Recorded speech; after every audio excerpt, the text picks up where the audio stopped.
Վրաստանի վարչապետը պաշտոնական այցով գտնվում է Արաբական Միացյալ Էմիրություններում, որտեղ այսօր կբացվի Աբու Դաբիի կայուն զարգացման շաբաթվա գագաթնաժողովը։ Գագաթնաժողովին պետությունների և կառավարությունների ղեկավարների հետ միասին ներկա են գտնվում նաև քաղաքական գործիչներ և գործարարներ։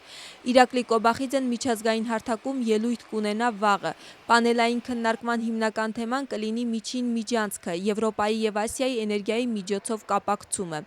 Իրակլի Կոբախիձեն շեշտը կդնի հենց միջին միջանցքի երթուղում Վրաստանի դերի և տարանցիկ ներուժի վրա։ Վարչապետի հանդիպումները պլանավորված են նաև խոշոր ներդրումային ընկերությունների հետ։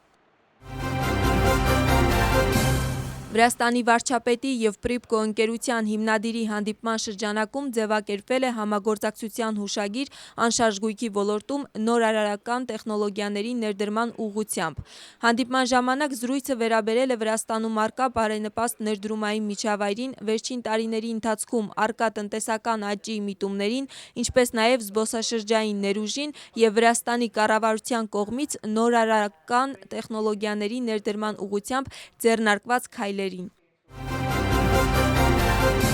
Արդյոք ազգային շարժման նախագահը կփոխարինվի։ Լրատվամիջոցներում տարածված տեղեկություններով Թինա Բոկուչավային կարող է փոխարինել Լևան Սանիկիձեն։ Այս տեղեկությունը ազգային շարժման ներսում ժխտում են և տարածված տեղեկությունը կոչում են սուտ։ Զուգահեռաբար կրկին արդիական է, թե ինչ ծրագիր ունի ընդդիմությունը և արդյոք կրկին կձևավորվի ընդդիմադիր միասնությունը։ Միասնության նախաձեռնողն է կալանավայրից վերջերս դուրս եկած Զուրաբ Գիրչի Ջափարիձեն։ Գիրչի ավելի շատ ազատության առաջնորդը հաստատում է, որ ակտիվորեն անցկացնում է խորհրդակցություններ։ Խորհրդակցություններին մասնակցում են ազգային շարժումը և կոալիցիան փոփոխությունների համար։ Լելո ուժեղ Վրաստանում նույնպես պատրաստակամություն են հայտնում երկխոսության համար։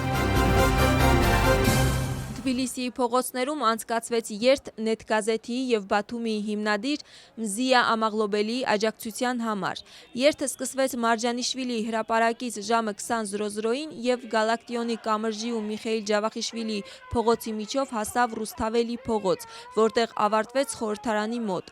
Ակցիայի կազմակերպիչներն ու երթի մասնակիցները պահանջեցին Ամաղլոբելիի անհապաղ ազատումը։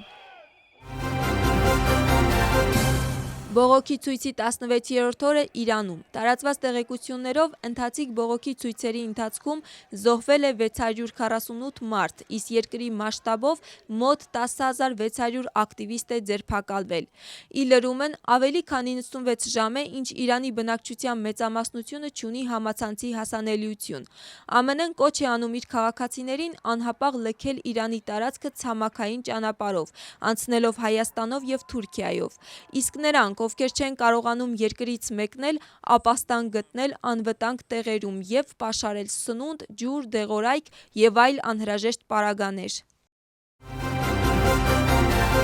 Դոնալդ Թրամփը հայտարարում է, որ բոլոր երկրները, որոնք ունեն տնտեսական հարաբերություններ Իրանի հետ, ԱՄՆ-ի հետ ցանկացած տեսակի տնտեսական համագործակցության դեպքում 25%-անոց տարիֆ կգործադրվի։ Այս հրամանագիրը վերջնական է և անփոփոխ, գրում է Թրամփը։